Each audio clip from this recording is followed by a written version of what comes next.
de trabalho,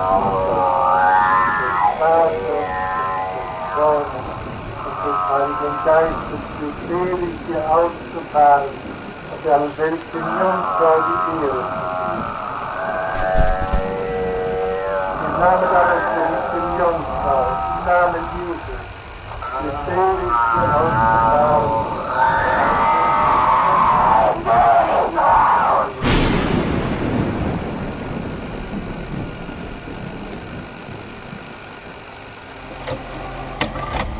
O áudio que você acabou de ouvir é real e foi gravado durante uma sessão de exorcismo.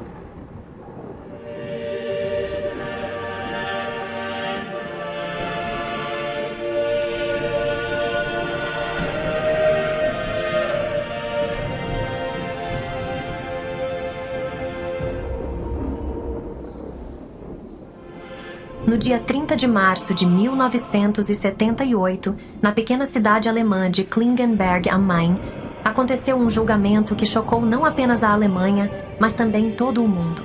O caso envolvia uma jovem que, após passar por mais de 60 sessões de exorcismo, veio a falecer com pouco mais de 30 quilos e 24 anos incompletos. Por um lado, esse caso chamou a atenção de milhões de pessoas devido aos elementos extraordinários presentes: exorcismos, possessão e demônios. Por outro lado, levantou questionamentos acerca dos tratamentos adequados para pessoas com problemas mentais, bem como sobre a responsabilidade dos pais e dos padres na morte da jovem. Em um confronto entre ciência e religião, a defesa argumentava sobre a crença e a própria vontade da jovem em passar pelas sessões de exorcismo como uma forma de se libertar do mal. Por outro lado, a acusação afirmava que foi exatamente essa crença da jovem e de sua família que resultou na negligência que causou a morte da jovem Anneliese Michel.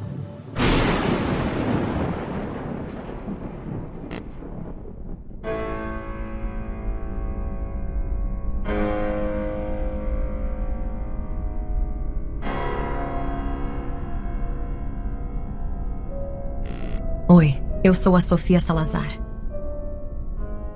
E esse é o primeiro episódio do Além do Espelho.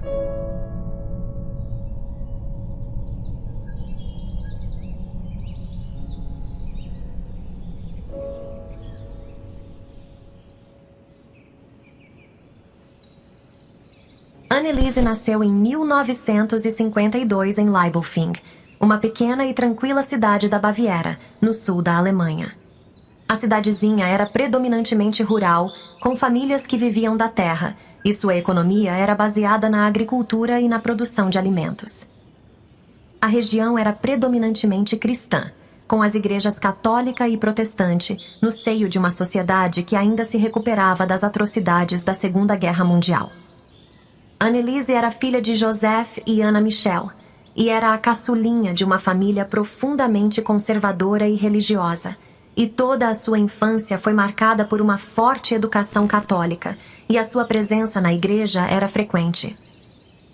A pequena Anneliese sempre foi descrita como uma criança muito introvertida, amável, de boa índole, inteligente e muito dedicada aos estudos, além de ter aptidão musical e tocar piano com habilidade. Mas sua infância não foi marcada apenas por bons momentos. Anneliese sempre apresentou problemas de saúde, como convulsões e alguns outros sintomas, que na época eram inexplicáveis, porém, mais tarde seriam atribuídos a transtornos psiquiátricos. Ela frequentou a escola primária em sua cidade natal, mas logo em seguida, seus pais decidiram se mudar para Schweinfurt, onde Anneliese completaria seus estudos no ano de 1971. Foi nessa época que Anneliese começou a apresentar alguns comportamentos incomuns, e no mínimo, estranhos. Suas convulsões persistiam, e logo ela foi diagnosticada com epilepsia aliada a um quadro aparente de esquizofrenia. Apesar de ter tido acompanhamento médico e tratamento para a doença, nada disso parecia surtir efeito, até que pouco tempo depois, ela começa a experimentar sintomas cada vez mais graves.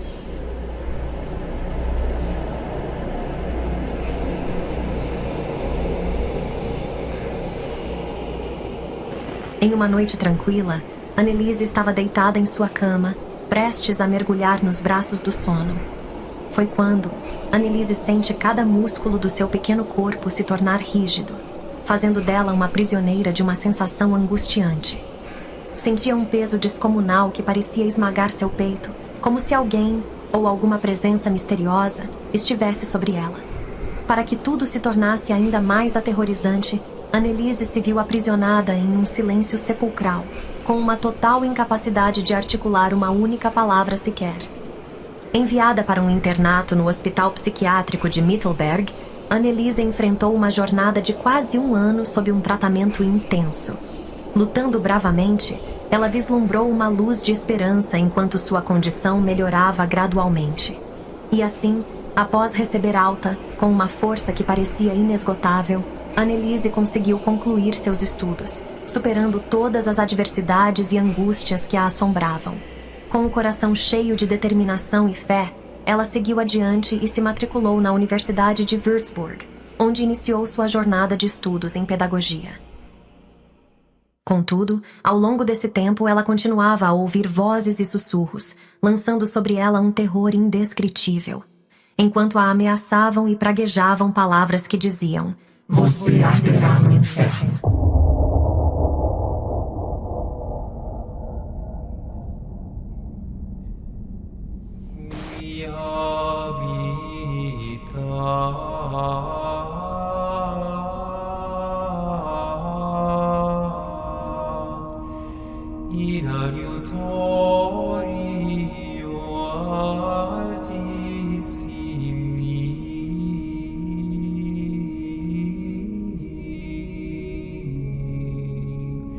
In protezione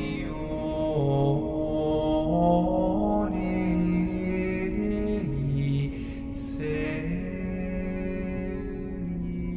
Annelise mergulha contra sua própria vontade em um mundo sombrio repleto de visões aterradoras, onde sombras e formas infernais a perseguiam. Uma realidade pesadelar que ela mesma atribuiu a uma possessão demoníaca. A angústia no coração de Annelise começava a se tornar insuportável, enquanto ela lutava contra forças ocultas que ameaçavam consumir sua alma.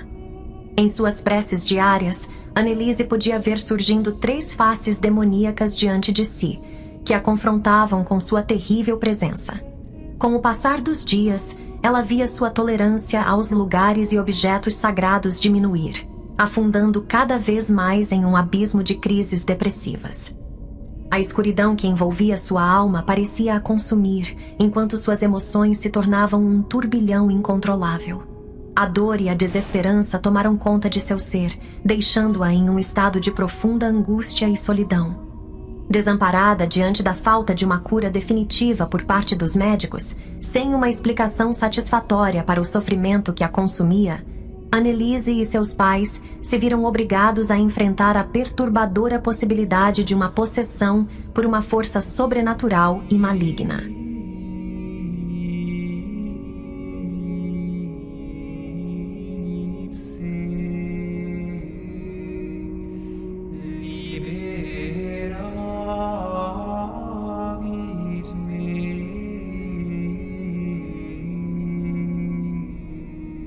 O desespero os consumia, enquanto se viam diante de um mistério sombrio e sem resposta, sendo compelidos a explorar os territórios desconhecidos da escuridão profunda. Em meio ao medo e à angústia, eles buscavam respostas e alívio para o tormento implacável que assolava a alma de Annelise. Foi então, em 1973, que os pais de Annelise tomaram a corajosa decisão de procurar a paróquia local, implorando aos religiosos que submetessem sua amada filha a um exorcismo. Eles ansiavam por uma solução divina para libertá-la daquele horrível sofrimento. Porém, seu humilde pedido foi negado, pois a doutrina da Igreja Católica era rígida e cautelosa em relação a tais práticas. Apesar da recusa, a esperança não abandonou aqueles pais aflitos.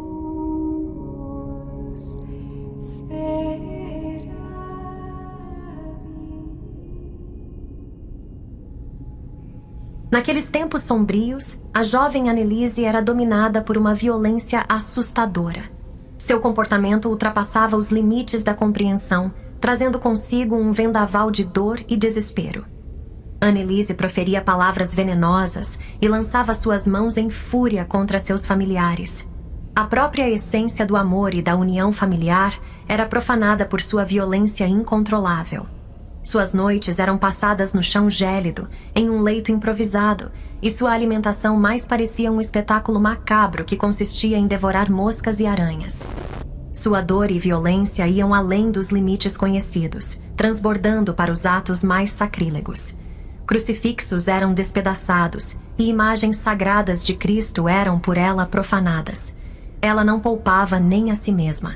Se automutilava, infligindo feridas que ecoavam o sofrimento interno que a assolava. E em um ato de angústia e desespero extremos, chegou ao ponto de beber sua própria urina. No ano de 1974, o padre Ernest Alt, conhecido por sua sabedoria e profundo conhecimento no ritual de exorcismo, dedicou-se intensamente ao acompanhamento do comportamento da jovem. Com olhos perscrutadores, ele chega a uma conclusão inegável. Todos os indícios apontavam para a presença inquietante da possessão demoníaca. Ele estava ciente de que todas as condições necessárias para um exorcismo estavam presentes, seguindo os ritos rigorosos estabelecidos no Rituale Romanum, e solicita a permissão do bispo de Würzburg para a realização do exorcismo. Em setembro do ano seguinte, o bispo de Würzburg compreendeu a gravidade da infestácio que assombrava a vida de Anneliese e decidiu agir com determinação e cuidado. Após sua meticulosa verificação, ele designou os padres Ernest Alt e Arnold Hans para conduzirem os rituais sagrados do grande exorcismo, cuja base é o Rituale Romanum, que ainda era, naquela época, uma lei canônica válida desde o século XVII.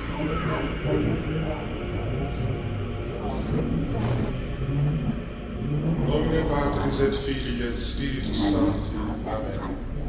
Exude Deus et dissipantur inimis eis et fugium piodem tema faciebus.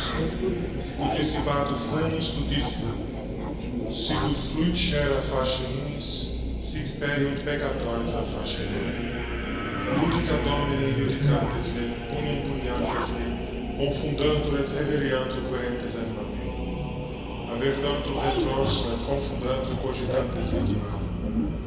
Fiat tancum pulvis ante faciebet, et angelus Domini impelesemus. Anneliese enfrentou um terrível calvário, sendo submetida a 67 dolorosas sessões de exorcismo, que se estenderam ao longo de 9 meses.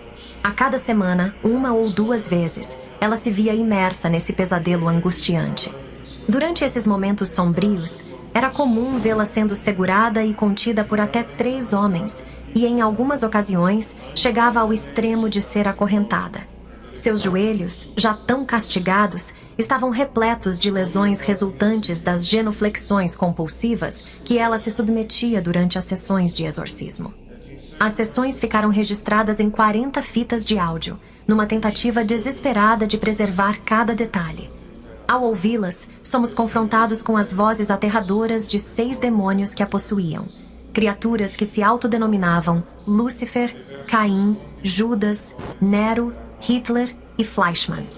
Ao longo de todo esse período em que Anneliese suportou o exorcismo, ela não deixou de tomar seus medicamentos, buscando desesperadamente por alguma forma de alívio. No entanto, nem o tratamento médico, nem mesmo o Rituale Romanum foram capazes de trazer o resultado desejado. Essa dolorosa constatação traz à tona um sentimento de impotência avassalador, onde o sofrimento de Anneliese parecia transcender qualquer possibilidade de ajuda, deixando-a prisioneira em uma escuridão devastadora.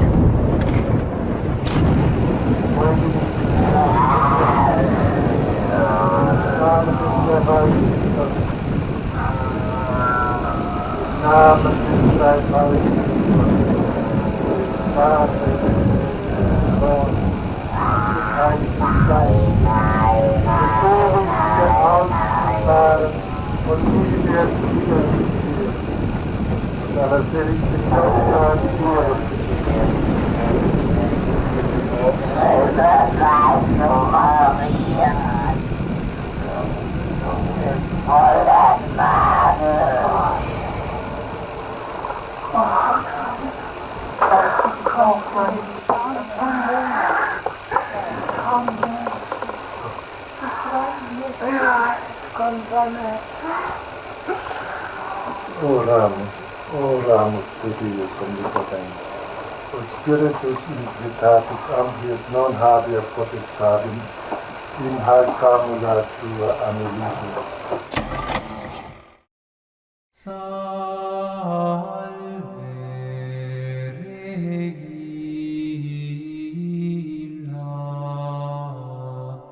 Mater misericordiae.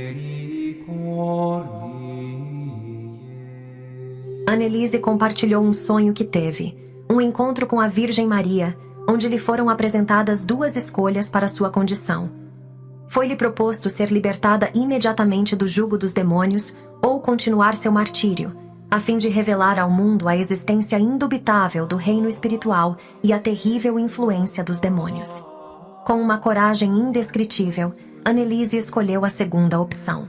Essa decisão arrebatadora demonstra a profundidade de sua devoção e sua disposição incansável de enfrentar os horrores para despertar a consciência das pessoas.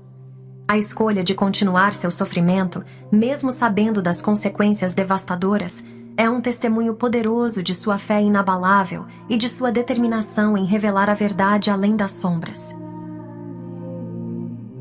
Virgo Maria.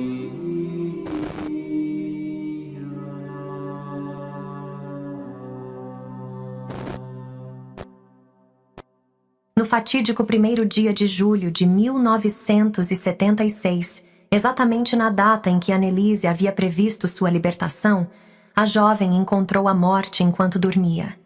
Ao soar da meia-noite, conforme relatos, os demônios finalmente a abandonaram e as convulsões cessaram. Annelise, exausta, porém em paz, entregou-se ao sono, inconsciente de que nunca mais acordaria.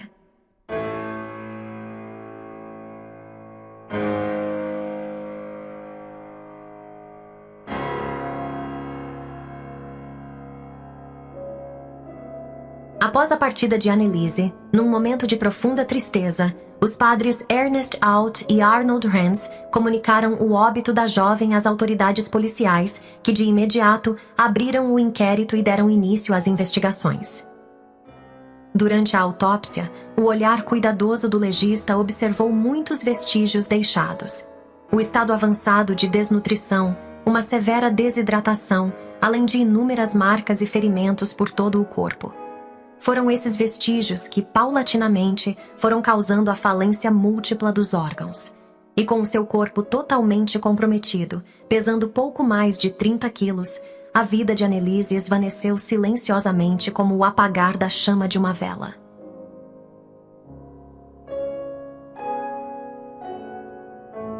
Antes do início do processo da morte de Annelise, uma freira carmelita de Augel, no sudoeste da Baviera, por meio de uma mensagem aos pais da jovem, proclama uma visão na qual o corpo de Annelise repousava ainda íntegro, incorrupto e sem máculas. Para a freira, isso seria uma prova insofismável, um testemunho divino sobre a natureza dos eventos. Seus pais então suplicam às autoridades locais o direito de exumar os restos mortais de sua amada filha que, segundo eles, tivera os serviços fúnebres feitos às pressas e que seu corpo descansa em um sarcófago precário. No entanto, as informações oficiais trouxeram uma verdade dolorosa. O corpo da jovem Annelise se encontrava em um avançado estado de decomposição. As fotografias capturadas durante o processo de exumação permanecem ocultas, impossibilitando o acesso a esses registros visuais. Algumas pessoas, no entanto, agarradas à esperança e ao desejo ardente de que o corpo de Annelise desafiasse seu destino, teceram especulações de um milagre divino de corpo incorrupto. Os pais da jovem e os 2 sacerdotes exorcistas encontraram uma barreira e foram desencorajados de presenciar por uma última vez os restos mortais de Annelise. Em um momento posterior, o padre Arnold Hans compartilhou angustiado de que ele teria sido advertido a não entrar no mortuário.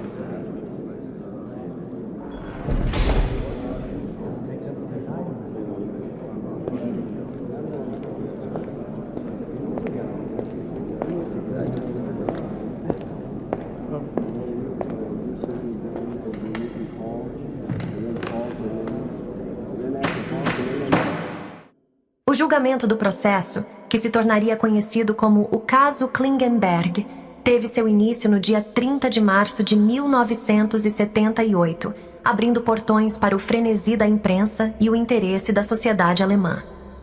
Diante dos olhares atentos de todos os presentes no tribunal, os médicos afirmavam que a jovem não estava possuída, muito embora o Dr. Richard Roth, convocado em auxílio do padre Ernest Alt, teria afirmado à época que não havia medicina capaz de subjugar as forças demoníacas. Os promotores públicos deram voz à acusação e, com dedos e olhares acusadores em direção aos 2 padres e aos pais de Anneliese, responsabilizaram os 4 por homicídio causado por negligência. O bispo Joseph Stangl, mesmo tendo concedido autorização ao ritual de exorcismo, ficara fora do alcance da promotoria, não sendo indiciado em virtude de sua idade avançada e seu estado de saúde debilitado, vindo a falecer no ano seguinte. As palavras dos médicos psiquiatras ecoaram pelo tribunal, alegando que os padres, de forma inadvertida, teriam mergulhado nas profundezas da indução doutrinária por meio dos rituais. Um mergulho que havia fortalecido as correntes da doença que aprisionava a jovem. Suas falas revelaram que se ela tivesse sido levada a um hospital para cuidados médicos e se alimentado, mesmo que de forma forçada, talvez tivesse outro destino. A defesa dos padres foi feita pelos advogados designados pela igreja. E do outro lado, a defesa dos pais de Anneliese ergueram seus argumentos, afirmando que o exorcismo tinha sido um ato legítimo, encontrando amparo na Constituição alemã, que protege o direito inalienável dos cidadãos no exercício irrestrito de suas crenças e práticas religiosas. Os defensores também recorreram ao conteúdo das fitas gravadas durante as dolorosas sessões de exorcismo, revelando os gritos de uma batalha espiritual que ecoavam por todo o Tribunal de Justiça. As vozes da escuridão, os diálogos sombrios dos supostos demônios, tomaram conta do local em um coro sinistro que abriu a janela para um mundo que muitos prefeririam ignorar. No conteúdo do áudio capturado em uma das fitas, percebe-se um diálogo arrepiante. Vozes masculinas dos supostos demônios se entrelaçando em uma demoníaca discussão. As palavras sussurradas na escuridão revelavam um debate sobre qual dos demônios deveria abandonar primeiro o corpo de Anneliese. Nas palavras dos 2 sacerdotes, podia-se perceber uma profunda convicção, um alicerce inabalável que os levavam a acreditar na veracidade da possessão, afirmando também que Anneliese teria sido libertada das garras do maligno após sua última sessão de exorcismo. No desfecho angustiante do processo, um veredicto foi dado. Os pais de Anneliese e os 2 padres, Ernest Alt e Arnold Rams, foram condenados por negligência médica. A pena imposta, porém, foi de apenas 6 meses, acompanhada de liberdade condicional sob fiança.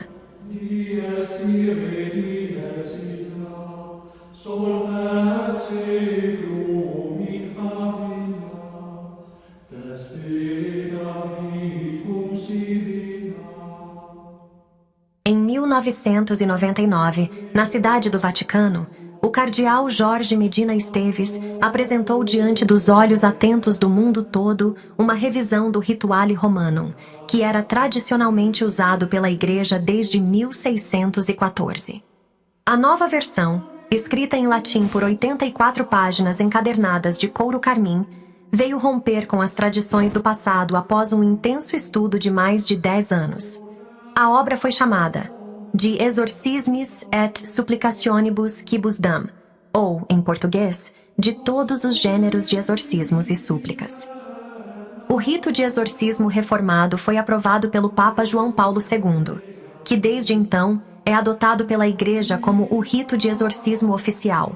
O cardeal Esteves afirmou posteriormente que, abrem aspas, a existência do demônio não é um ponto de vista, algo no qual se possa decidir acreditar ou não. Fecham aspas. Nos dias atuais, a sepultura da jovem Anneliese Michel em Klingenberg am Main transformou-se em um refúgio sagrado, um ponto de convergência para os corações cristãos. Ali, onde a terra abraça seus restos mortais, ergue-se um lugar de peregrinação, um santuário de emoções profundas. Para muitos, Anneliese é mais do que uma mera lembrança. Ela personifica a devoção, uma alma que trilhou caminhos de sacrifício extremo, abraçando um martírio voluntário. Seu propósito ressoa na eternidade, pois através de sua entrega, ela pavimentou um caminho de salvação espiritual para tantos outros. Assim, o silêncio da sepultura sussurra histórias de fé, inspirando aqueles que se aproximam com reverência, em busca de conexão com um exemplo de devoção inabalável.